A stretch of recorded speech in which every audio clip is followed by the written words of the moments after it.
सोने चांदी वगैरह में क्या हाल समाचार चल रहा है, कुछ उठापटक हो रही है या नहीं? तो वहाँ ऐसा लग रहा है कि अभी थोड़ी तो शांति है।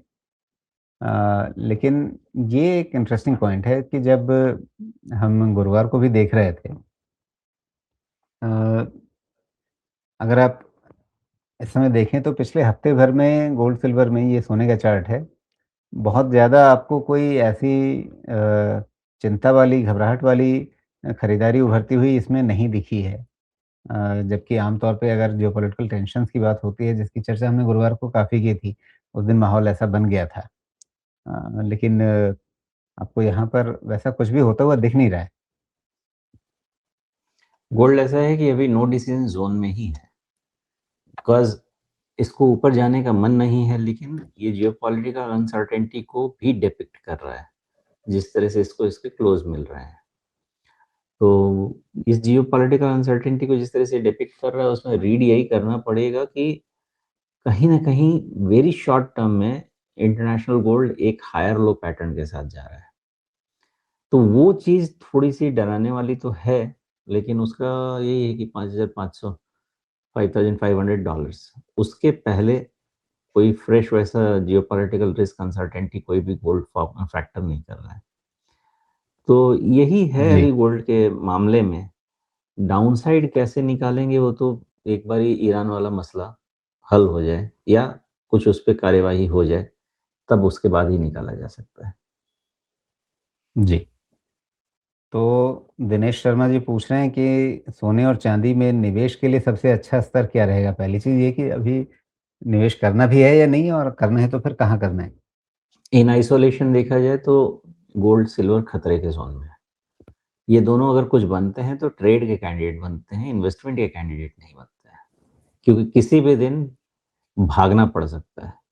अभी वैसा सिचुएशन नहीं दिख रहा है, लेकिन वैसा हुआ तो आपको अपना ट्रेड छोड़ के भागना पड़ सकता है, ऐसा हो सकता है। तो ये अभी इन्वेस्टमेंट वाले कैटेगरी में नहीं है गोल्ड और सिल्वर। ट्रेड वाले कैटेगरी में रखें तो हायर लो पैटर्न आपको दिख रहा है, जो भी लो लेटेस्ट पैटर्न लो है, स्टॉप लॉस लीजिए, बने रहिए, जाता है छोड़ दीजिए, यही किया जा सकता है। जी। अच्छा, वैसे शुक्रवार को चाँदी में थोड़ी ज़्यादा उठा-पटक हुई है। 7% 8% फिर से भागा है। वो वोलेटाइल है बहुत, उसके सॉरी चांदी ना, जी, तो ये है वोलेटाइल, यही इसके साथ परेशानी है। लेकिन ये जितना गोल्ड अभी जितनी अनसर्टेनिटी बता रहा है, उतनी ही सिल्वर बता रहा है। जैसे गोल्ड अगर 5,400 $500 तक की अनसर्टेनिटी बता रहा है, उस हिसाब से सिल्वर करीब-करीब आपकी जो पुराना था 97-98 के रेंज तक की अनसर्टेनिटी बता रहा है। इसके बियॉन्ड सिल्वर में कुछ भी नहीं है अभी कहने सुनने को, बिकॉज़ जिस तरह से गिरावट है, ये गिरावट ऐसी होती है कि जब तक वोलेटिलिटी सबसाइड नहीं हो जाए पूरी तरीके से, एकदम जिसको बोलते हैं डिसइंटरेस्ट, तब तक इस करेक्टिव पैटर्न को कंप्लीट तो नहीं माना जा सकता है। हालाँकि साइकोलॉजिकली जब तक $100 सिल्वर इंटरनेशनल नहीं निकलता है, तब तक इसमें फर्दर फिर से कोई तो फ्रेश पॉजिटिविटी नहीं आनी चाहिए। जी। आप रुपए में चाँदी का भाव देखिए तो ये 5% चला है और अब वापस 2.5 लाख के ऊपर इसका भाव दिख रहा है।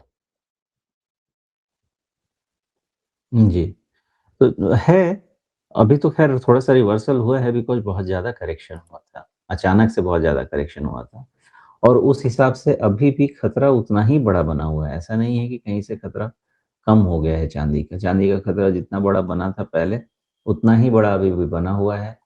फिलहाल चाँदी आपको यही दिखा रहा है कि अराउंड $70 और करीब-करीब $98 या 100 रफली रखिए। ये रेंज में वोलेटाइल रहेगा चाँदी।